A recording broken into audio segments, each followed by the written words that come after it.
دومین نمایشگاه اتومبیل‌های کلکسیونی و قدیمی امسال هم در اردبیل برگزار شد.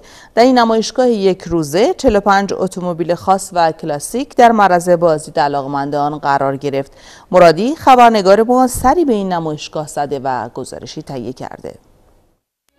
اتومبیل اولین بار تو سال 1279 توسط مظفرالدین شاه به ایران آورده شد و طولی نکشید که اکثر خیابون‌های شهری پر شدن از اتومبیل‌های مختلف تا جایی که رسیدیم به تولید خودروی ملی. گذشته از این حرفا کسایی هم میون هستن که علاقه زیادی به این وسیله نقلیه از نوع کلکسیونی، قدیمی و گاهن اسپورتش دارن. 30 میلیون دادی که چی بشه؟ نرغلو درست کنم. خیلی بزرگه. هم به خاطر بزرگیش خوبه دیگه. 167 جیپ ویلیز کلا به ماشینای دو دیفرانسیل و شاسی بلند مخصوصا نظامیش من خیلی بیشتر علاقه دارم. این ماشین شما الان چند سال داره؟ تقریبا دوره 50 سال. نمی‌سین که جون دارن. بله 100%. فولکس قورباغه قدیمیه که صندوق عقبش جلوه. ببینید خدمتتون. موتورش کجاست پس؟ موتورش هم تو صندوق عقبشه. تقریبا الان 42 سالشه. آخرین قیمت گذاری که شده بود روی 80 تومن بوده. ماشین که حرف نداره. کلا راحتم باشه. اینا سوختش یکم زیاده نه؟ زیاد باشه هم ارزششو داره. تو این نمایشگاه 40 ماشین از نسل قدیم و ماشینای کلاسیک مثل این ماشین و 5 تا از ماشینای نسل جدید مثل این ماشین قرار دارن که بازدیدش برای عموم رایگانه. و مصاحبه با یکی از بازدید کننده ها ما رو یاد ماشینی انداخت که خیلی از ما ایرانی ها باهاش خاطره ها داریم. پراید دارم ولی خب قبلا یه پیکان داشتم مدل پایین بود. تو ماشینای کلاسیک حساب میشد. چقدر بهش میرسید اون موقعی که خیلی بهش میرسیدم. یه پیکان براز است ولی توی رویاش هنوزم جوونه.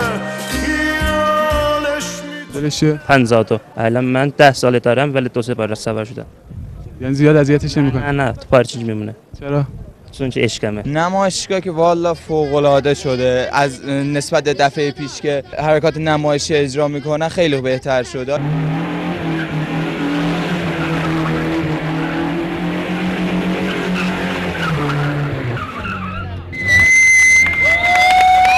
از اون عشق ماشینا یا؟ بله دیگه از بچگی عشق ماشین بودیم. چقدر بهش رسیدی؟ خیلی زیاد.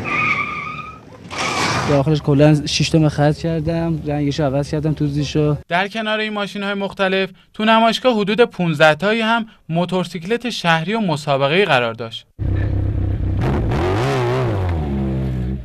از همه قدیمی‌تر کدومشه؟